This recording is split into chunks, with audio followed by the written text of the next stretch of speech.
नमस्कार। Byju's exam prep IAS Hindi में आपका स्वागत है। प्रस्तुत है दैनिक समाचार विश्लेषण। सत्र के विषय आपके समक्ष हैं। आज के सत्र में हम चर्चा करेंगे राज्यपालों की विवादास्पद भूमिका, पूंजीगत व्यय बढ़ाकर रोजगार सृजन, वैवाहिक बलात्कार और सरकार तथा बजट में बच्चों के हिस्से पर। सत्र के अंत में हम मुख्य परीक्षा अभ्यास प्रश्न की चर्चा करेंगे, जिससे संबंधित उत्तर संरचना भी हम आपको देंगे। तो चलिए शुरू करते हैं। पहला एडिटोरियल आपके समक्ष है। इसे पेज नंबर 6 से लिया गया है और इसका संबंध जीएस पेपर 2 में पॉलिटी से है। मुख्य रूप से इसमें हम बात करने जा रहे हैं राज्यपालों की विवादास्पद भूमिका पर। हाल ही में भारत में विशेष रूप से राज्यों की राज्य व्यवस्था में राज्यपालों की जो भूमिका है वह विवादित रूप से देखी जा रही है, जिसके तहत अनेक राज्यों के मुख्यमंत्रियों के द्वारा संबंधित राज्यों के राज्यपालों पर यह आरोप लगाया गया है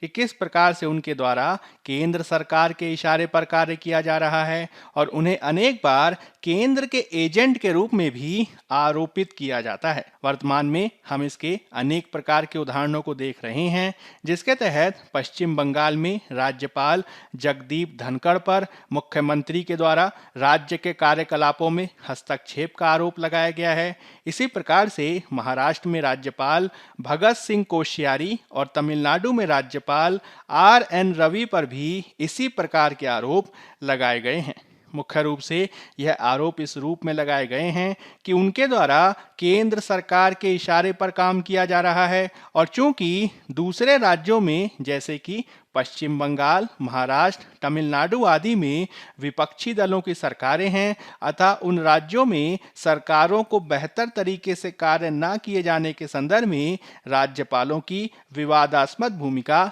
देखी जा रही है। राज्यों की इस भूमिका के संदर्भ में हमें 2 से 3 बिंदुओं पर ध्यान देना आवश्यक है, जिसके तहत भारत में राज्य व्यवस्था के अंतर्गत राज्यपाल से संबंधित किस प्रकार के संवैधानिक प्रावधान और उनको शक्तियां किस प्रकार से दी गई हैं, इसके बारे में आपको पता होना चाहिए। साथ ही साथ इस तरीके की विवादास्पद भूमिका के किन कारणों की व्याख्या की जा सकती है, इसको आपको पता होना चाहिए और इसके निवारण के लिए आपको किस प्रकार के सुझावों को देना चाहिए, यह भी आपको पता होना चाहिए। इसी के संदर्भ में सबसे पहले तो हम बात कर लेते हैं राज्यपालों से संबंधित संवैधानिक प्रावधानों पर, जिसके तहत मुख्य रूप से कुछ अनुच्छेदों के बारे में आपको याद रखना है, जिसमें अनुच्छेद 153 के अनुसार प्रत्येक राज्य में एक राज्यपाल की व्यवस्था के बारे में प्रावधान किया गया है। इसके तहत एक व्यक्ति को 2 या 2 से अधिक राज्यों का राज्यपाल भी नियुक्त किया जा सकता है,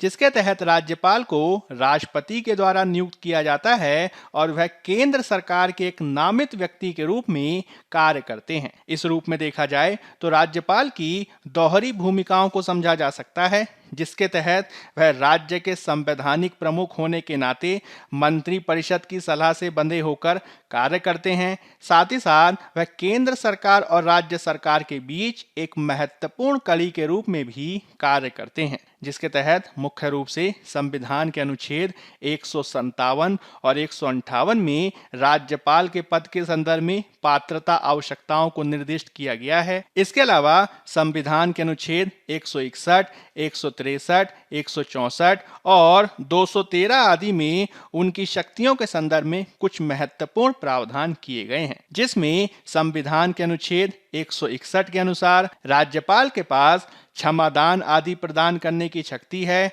इसके अतिरिक्त संविधान का अनुच्छेद 163 यह प्रावधान करता है कि विवेक के लिए कुछ शर्तों या परिस्थितियों को छोड़कर राज्यपाल को अपने कार्यों में सहायता और सलाह देने के लिए मुख्यमंत्री की अध्यक्षता में एक मंत्रिपरिषद का प्रावधान किया जाएगा और 164 के अनुसार राज्यपाल ही मुख्यमंत्री और अन्य मंत्रियों की नियुक्ति करते हैं। इसके अतिरिक्त अनुच्छेद 200 यह प्रावधान करता है कि राज्यपाल विधानसभा द्वारा पारित विधेयक को स्वीकृति प्रदान कर सकते हैं, स्वीकृति रोक सकते हैं या फिर राष्ट्रपति के विचार के लिए इसे सुरक्षित रख सकते हैं। इसके अलावा राज्यपाल को कुछ परिस्थितियों में संविधान के अनुच्छेद 213 के अनुसार अध्यादेश को जारी करने की शक्ति भी प्रदान की गई है। मूल रूप से राज्य के संवैधानिक प्रमुख होने के नाते और केंद्र और राज्य के मध्य एक महत्वपूर्ण कड़ी होने के नाते उनसे ये अपेक्षा की जाती है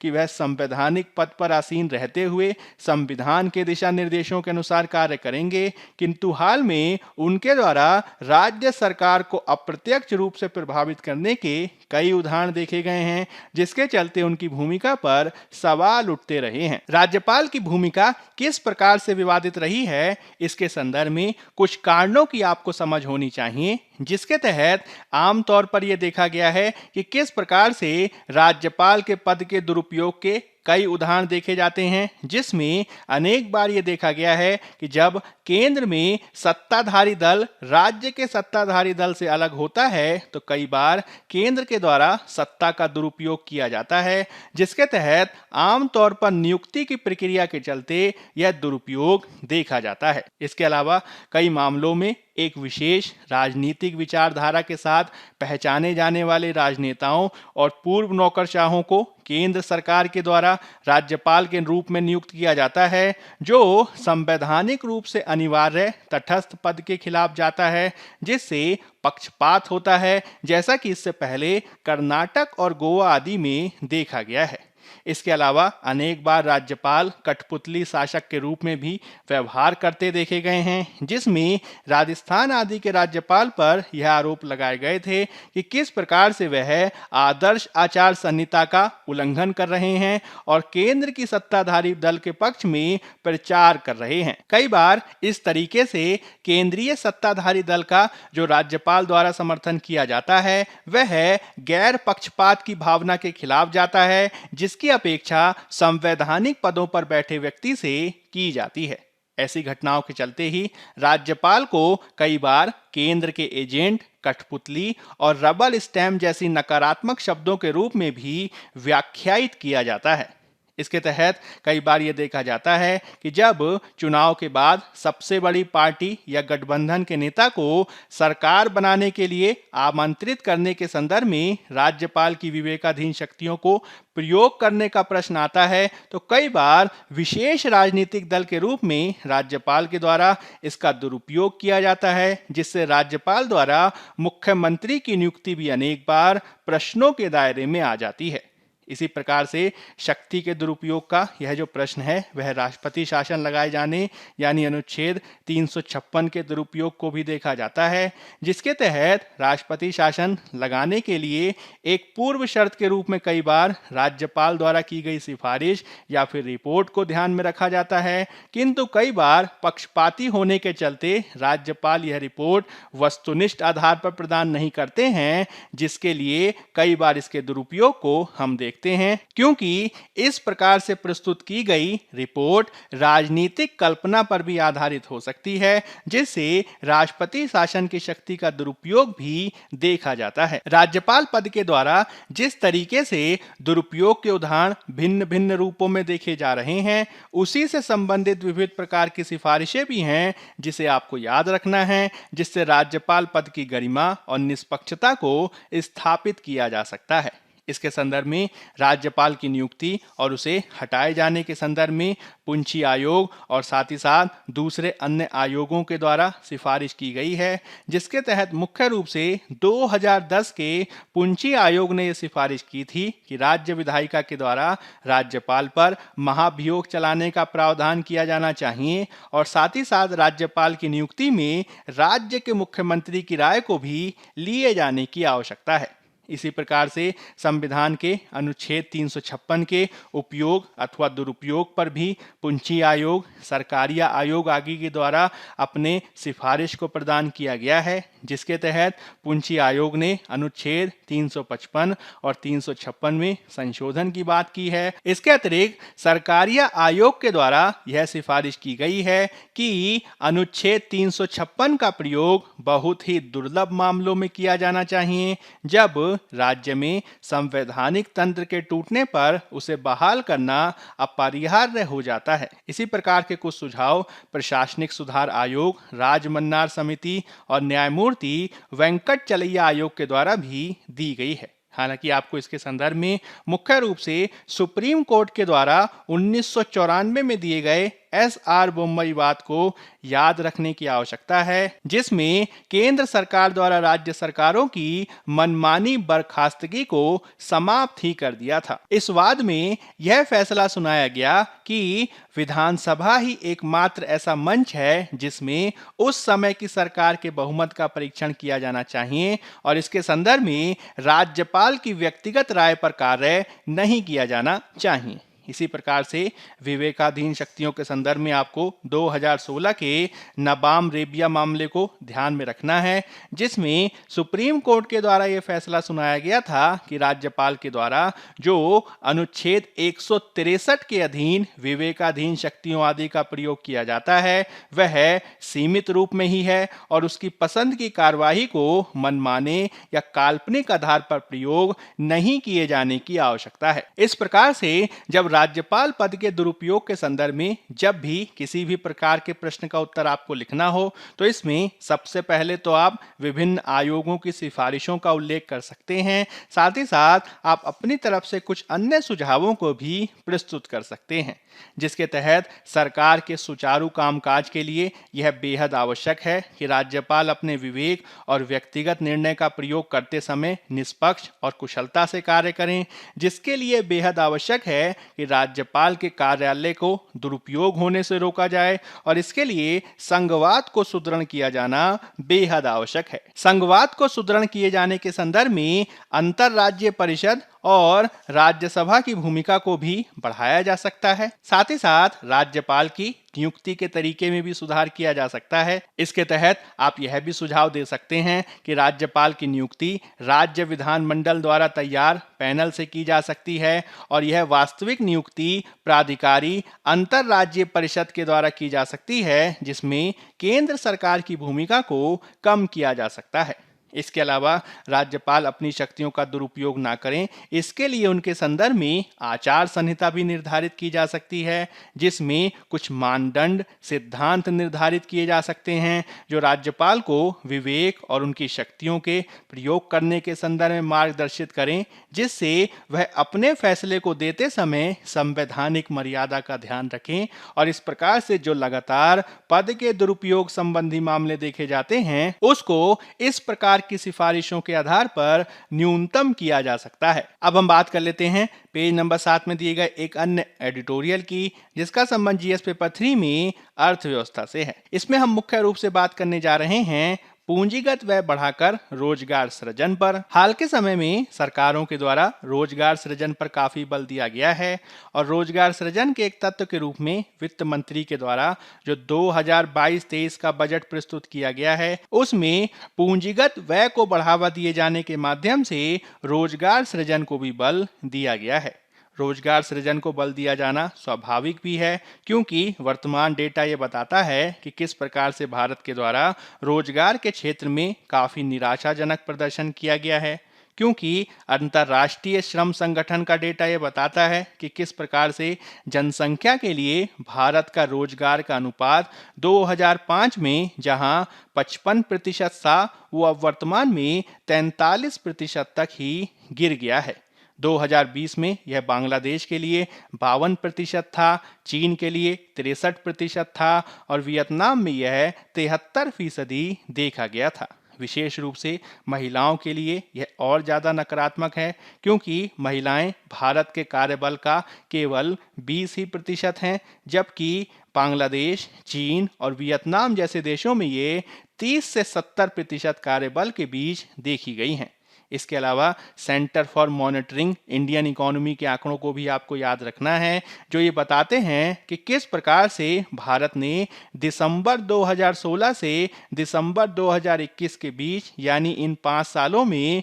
विनिर्माण और सेवा क्षेत्र में लगभग 1 करोड़ नौकरियों को खो दिया है, जो बेहद ही चिंता का विषय है। यही कारण है कि सरकार ने पूंजीगत व्यय को बढ़ावा देने के संदर्भ में कार्य किया है, जिसमें सरकार के पक्ष में यह भी बात जा रही है कि हाल के समय में सरकार को राजस्व और कराधान के क्षेत्र में सफलताएं हासिल हुई हैं। जैसे कि 2021-22 के आंकड़ों के अनुसार सरकार को राजस्व प्राप्तियों के रूप में लगभग 17 लाख करोड़ रुपए प्राप्त हुए हैं, जिसमें से ज्यादातर आय जो प्राप्त हुई है वह वस्तु और सेवा कर के माध्यम से प्राप्त हुई है। इसी के अलावा सरकार लगातार ये कोशिश कर रही है कि वह अपनी हानियों को कम कर सके, जिसके तहत सरकार के द्वारा विनिवेश पर भी बल दिया गया है। हालांकि सरकारों के लिए राजकोषीय घाटा एक चिंता का विषय हो सकता है, जो वित्त वर्ष 2022 में जीडीपी का लगभग 6.9% आंका गया था। यदि इन चुनौतियों के होने के बावजूद भी सरकार के द्वारा पूंजीगत व्यय को बढ़ावा देने का प्रयास किया जा रहा है, तो इसके संदर्भ में हमें इस बात को समझने की आवश्यकता है कि वास्तव में पूंजीगत व्यय क्या होता है। जब हम बात करते हैं पूंजीगत व्यय की, तो पूंजीगत व्यय सरकार के द्वारा मशीनरी, उपकरण, भवन, स्वास्थ्य सुविधाओं और शिक्षा आदि के विकास पर खर्च किया जाने वाला धन है, जिसमें सरकार के द्वारा भूमि और निवेश जैसी अचल संपत्तियां प्राप्त करने पर किया गया खर्च भी शामिल है, जो भविष्य में ज्यादा लाभ या लाभांश को प्रदान कर सकता है। इसी के चलते अगले वित्त वर्ष 2022-23 के लिए सरकार के द्वारा अपने पूंजीगत बजट व्यय को बढ़ाकर 7.5 लाख करोड़ रुपए कर दिया गया है, जो 2022 वित्त वर्ष के संशोधित अनुमानों 6 लाख करोड़ से 24% वृद्धि को दर्शाता है। इसके अलावा सरकार ने राजस्व व्यय में केवल 1% की ही वृद्धि की है, जिसमें वेतन, पेंशन, ब्याज, सब्सिडी आदि को शामिल किया जाता है। इसके संदर्भ में आपको ये ध्यान रखना है कि इसमें पहले की प्रवृत्ति को ही जारी रखा गया है, जिसके तहत वित्त वर्ष 2011-12 से लेकर वित्त वर्ष 2021 के बीच पूंजीगत व्यय का औसत सरकार के कुल व्यय का केवल 12% ही था, किंतु वर्तमान वित्त वर्ष 2022 के लिए यह अनुपात बढ़कर 16% हो गया है और वित्त मंत्री आगे चलकर इसे 19% तक ले जाना चाहते हैं। इसके संदर्भ में आपको ये ध्यान रखना है कि जब पूंजीगत व्यय की बात की जाती है, तो इसमें मुख्य रूप से जो खर्च होता है वह निवेश या विकास व्यय के साथ किया जाता है, जो भविष्य में वर्षों तक लाभ प्रदान कर सकता है। इसमें निम्नलिखित मदों पर धन खर्च किया जाता है, जिसमें अचल और अमूर्त संपत्ति प्राप्त करने, मौजूदा संपत्ति का उन्नयन, मौजूदा संपत्ति की मरम्मत के साथ ही ऋण को चुकाने आदि पर भी बल दिया जाता है। पूंजीगत व्यय को इसलिए महत्वपूर्ण माना जाता है क्योंकि यह परिसंपत्तियों के निर्माण की तरफ हमें ले जाता है। यह प्रकृति में दीर्घकालिक होता है और इसके माध्यम से न केवल उत्पादन सुविधाओं को सुधारा जा सकता है, परिचालन दक्षता को बढ़ाया जा सकता है, साथ ही अर्थव्यवस्था को कई सालों तक राजस्व उत्पन्न करने की भी सक्षमता दे सकता है। यह श्रम भागीदारी को बढ़ाता है, अर्थव्यवस्था को सकारात्मकता देता है और भविष्य में और अधिक उत्पादन की क्षमता को भी बढ़ा सकता है। परिसंपत्ति व्यय के साथ ही इसमें यह भी कोशिश की जाती है कि हम संपत्ति के निर्माण के साथ ऋणों की अदायगी को भी कर सकें, क्योंकि यह देयता को कम करता है और इससे आगे हमें ब्याज देने की आवश्यकता नहीं पड़ती है। यही कारण है कि सरकार लगातार उत्पादन से जुड़े प्रोत्साहन योजना यानी प्रोडक्शन लिंक्ड इंसेंटिव स्कीम को बढ़ावा दे रही है। सरकार सड़क, रेलवे, बिजली, नवीकरणीय ऊर्जा आदि में निवेश को बढ़ावा दे रही है, जिसके तहत ये उम्मीद की जा रही है कि भविष्य में इससे न केवल निजी क्षेत्र के निवेश को आकर्षित करने में मदद मिलेगी, साथ ही आगे चलकर रोजगार और सतत विकास को भी सुनिश्चित कर सकता है। यही कारण है कि पूंजीगत व्यय को राजस्व व्यय की तुलना में ज्यादा महत्व दिया जाता है, क्योंकि पूंजीगत व्यय भविष्य के लिए संपत्ति बनाता है। इसके विपरीत राजस्व व्यय ना तो संपत्ति बनाता है, ना ही सरकार के किसी दायित्व को कम करता है। इसमें मुख्य रूप से कर्मचारियों का वेतन, पिछले कर्ज पर ब्याज भुगतान, सब्सिडी, पेंशन आदि को रखा जाता है, जो प्रकृति में लगातार चलने वाली प्रकृति के होते हैं, जो आगे चलकर बोझ को बढ़ा सकते हैं। यही कारण है कि सरकार के द्वारा पूंजीगत व्यय को राजस्व व्यय की तुलना में ज्यादा महत्व दिया गया है। सरकार ये उम्मीद कर रही है कि हम पूंजीगत व्यय को बढ़ाकर भविष्य में रोजगार सृजन की ओर निश्चितता से जा सकते हैं, किंतु इसमें कुछ ऐसे जोखिम और चेतावनी हैं जिसे हमें याद रखने की आवश्यकता है। सबसे पहले तो हमें ये ध्यान में रखना होगा कि जितने भी प्रकार के पूंजीगत व्यय बताए जा रहे हैं उसमें सभी नवीन प्रकार के निवेश का संकेत नहीं है और उनमें से बहुत सारे पूंजीगत व्यय पुराने ऋणों को वापस करने के संदर्भ में भी देखे जा रहे हैं। जैसे कि सरकार ने एयर इंडिया के घाटों को समाप्त करने के लिए 0.5 लाख करोड़ पूंजीगत व्यय के रूप में गिना है। इसी प्रकार से वित्त वर्ष 2023 के लिए सरकार ने भारतीय राष्ट्रीय राजमार्ग प्राधिकरण और बीएसएनएल के घाटों को समाप्त करने के लिए 0.8 लाख करोड़ रुपए अलग रखे हैं। हालांकि फिर भी इसमें जिस प्रकार की पारदर्शिता को दिखाया गया है उसका स्वागत किए जाने की आवश्यकता है। दूसरी बात जो इस संदर्भ में महत्वपूर्ण है वो ये है कि वर्तमान में सरकार भौतिक पूंजीगत व्यय पर ज्यादा जोर दे रही है, जिसमें सड़कों आदि का निर्माण करने पर ज्यादा बल दिया गया है, किंतु हमें इसके साथ शिक्षा, स्वास्थ्य देखभाल और शहरी बुनियादी ढांचे जैसे क्षेत्रों में भी परिव्यय को बढ़ाने की आवश्यकता है, जिसके द्वारा ही हम समग्र रूप से कार्य कर सकते हैं। हमें यह भी ध्यान रखना होगा कि यदि सरकार के द्वारा निश्चित मात्रा से ज्यादा पूंजीगत व्यय पर जोर दिया जाएगा तो यह आगे चलकर राजकोषीय घाटे को उच्चता प्रदान कर सकता है, जो ब्याज दरों और भारतीय रिजर्व बैंक पर दबाव डाल सकता है। आगे चलकर यह मुद्रास्फीति, उच्च चालू घाटे और वित्तीय स्थिरता के लिए खतरों के जोखिम को भी बढ़ा सकता है, जिसके तहत इसको एक सीमा से कम रखना ही आवश्यक है। हमें यह भी ध्यान रखना होगा कि किसी भी कार्यक्रम की सफलता इस बात में भी निहित होती है कि उसका बेहतर क्रियान्वयन किया जाना सबसे आवश्यक है। इसके तहत हमें इस बात को ध्यान रखना होगा कि यद्यपि वित्त मंत्री के द्वारा बुनियादी ढांचे पर जोर देने के लिए पर्याप्त धन को उपलब्ध कराया गया है, किंतु इसका बेहतर उपयोग हो सके इसके लिए केंद्र सरकार, राज्य सरकारों के साथ ही स्थानीय सरकारों को भी काम करने की जरूरत है, जिसके तहत उन्हें इस पर बल देना होगा कि धन का समय से उपयोग किया जाए, विश्व स्तरीय बुनियादी ढांचे का निर्माण किया जाए और इसमें जो उच्च लागत यानी कॉस्ट ओवररन देखी जाती है उसे कम किए जाने की आवश्यकता है। इसके अलावा हमें निवेश करने में आसानी पर लगातार ध्यान देना होगा, विशेष रूप से भूमि अधिग्रहण, अनुबंध के प्रवर्तन और नीतिगत स्थिरता जैसे क्षेत्रों पर भी कार्य किए जाने की आवश्यकता है। हमें यह भी ध्यान रखना होगा कि हमें विनिर्माण क्षेत्र को निरंतरता के आधार पर आगे बढ़ाना होगा। हमें छोटे व्यवसायियों, नौकरियों और आर्थिक कल्याण को भी सुनिश्चित करना होगा, तभी हम विनिर्माण सेवाओं के साथ बेहतर ढंग की अवसंरचना विकास किए जाने के साथ ही पूंजीगत व्यय और मानव कल्याण भी सुनिश्चित कर सकते हैं। अब हम बात कर लेते हैं पेज नंबर 1 में दिए गए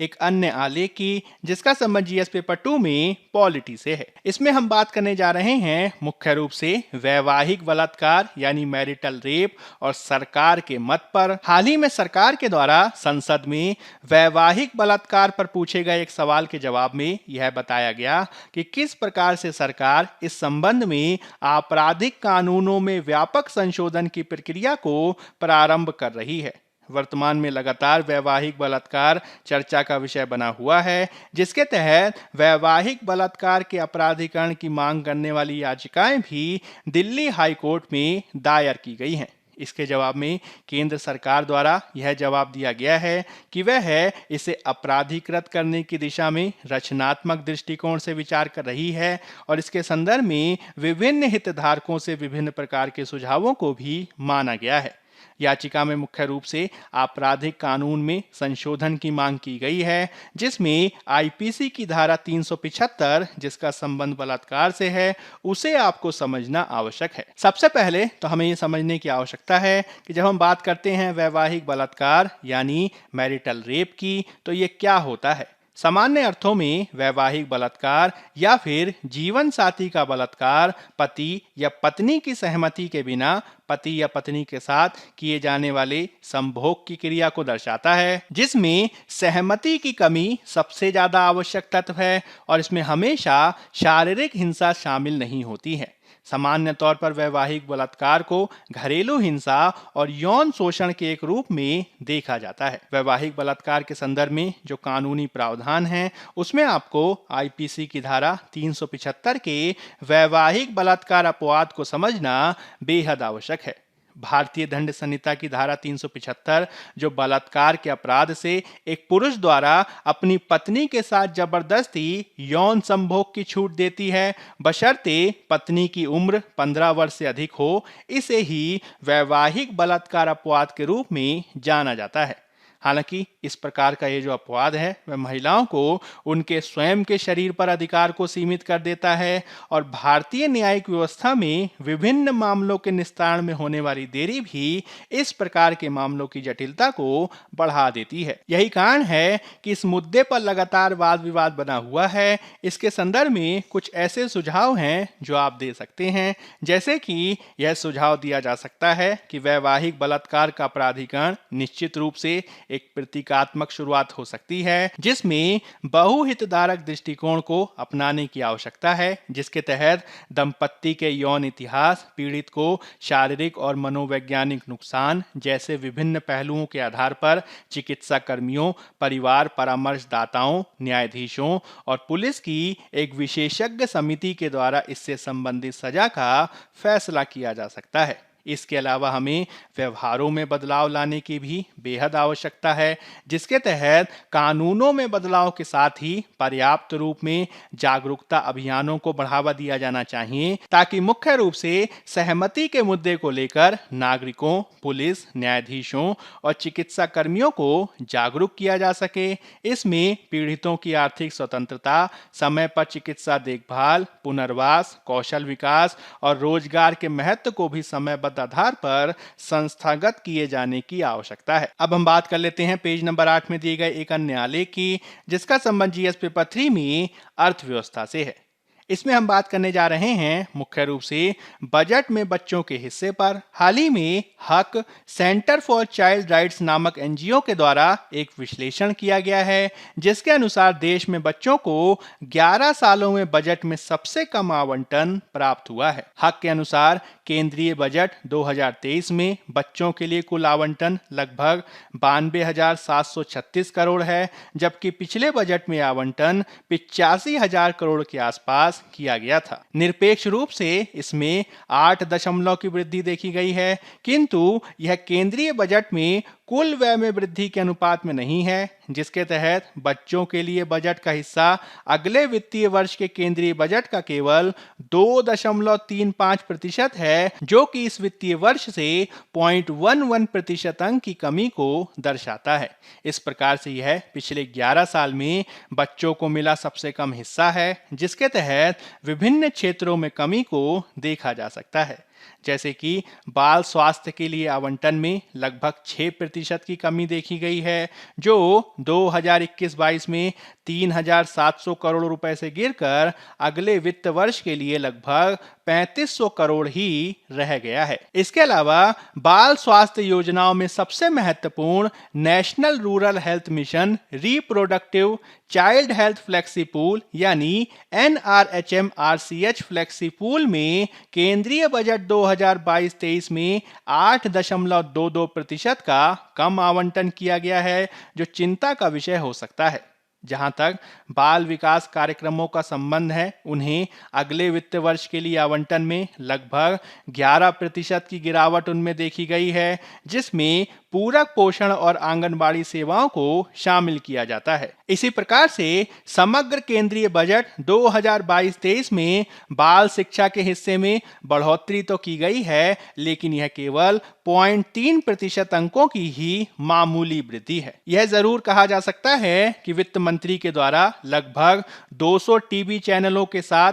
1 क्लास 1 टीवी चैनल कार्यक्रम की घोषणा की गई है, ताकि राज्य कक्षा 1 से 12 तक क्षेत्रीय भाषाओं में पूरक शिक्षा प्रदान कर सकें। किंतु विविध प्रकार के अध्ययन यह भी बताते हैं कि यह बच्चों के लिए सीखने का एक कठिन तरीका हो सकता है और इसके संदर्भ में और अधिक प्रयासों को किए जाने की आवश्यकता है। इसके अलावा आपको याद रखना है कि महिला और बाल विकास मंत्रालय के मिशन वात्सल्य के अंतर्गत सम्मिलित बच्चों की सुरक्षा और कल्याण योजनाओं के लिए लगभग 1500 करोड़ रुपए प्राप्त हुए हैं। यह इस वित्त वर्ष की तुलना में 65% अधिक है, लेकिन योजना के पुनर्गठन से पहले 2019-20 में जो इसको आवंटन किया जाता था वह इससे काफी अधिक था, जिसके चलते इसमें और अधिक आवंटन किए जाने की आवश्यकता है। अब हम बात कर लेते हैं मुख्य परीक्षा अभ्यास प्रश्न की। पहला प्रश्न है, राज्यपालों को संवैधानिक मानकों के भीतर काम करना चाहिए, ना कि केंद्र के एजेंट के रूप में मूल्यांकन करें। 250 शब्द 15 अंक। दूसरा प्रश्न है, केंद्रीय बजट में पूंजीगत व्यय पर जोर देने से विकास को गति देने और रोजगार सृजित करने में मदद मिलेगी, लेकिन यह कुछ चेतावनी और जोखिम के साथ आता है। कथन की जांच करें। 250 शब्द 15 अंक। पहले उत्तर की संरचना की भूमिका में आप राज्यपाल पद का सामान्य परिचय देंगे और इसके मुख्य भाग में आप हाल ही में राज्यपाल पद को लेकर उठे विवादों के उदाहरण देंगे, राज्यपाल पद के दुरुपयोग के कुछ कारकों की व्याख्या करेंगे और दुरुपयोग को रोके जाने के संदर्भ में कुछ सुझावों को भी देंगे। अंत में आप एक उपयुक्त सकारात्मक निष्कर्ष प्रस्तुत करेंगे और इस रूप में आपका उत्तर पूर्ण होगा। दूसरे उत्तर की संरचना की भूमिका में आप पूंजीगत व्यय का सामान्य परिचय देंगे और इसके मुख्य भाग में आप केंद्रीय बजट में पूंजीगत व्यय पर जोर देने के बिंदु को कुछ आंकड़ों के साथ स्पष्ट करेंगे, पूंजीगत व्यय पर जोर देने के प्रमुख कारकों की व्याख्या करेंगे, भारत के द्वारा पूंजीगत व्यय पर जोर देने में निहित कुछ सीमाओं की स्पष्टता करेंगे और साथ ही साथ सीमाओं के निवारण में कुछ उपयुक्त सुझावों को भी देंगे। अंत में आप एक उपयुक्त सकारात्मक निष्कर्ष प्रस्तुत करेंगे और इस रूप में आपका उत्तर पूर्ण होगा। दैनिक समाचार विश्लेषण के आज के अंक में फिलहाल इतना ही। धन्यवाद।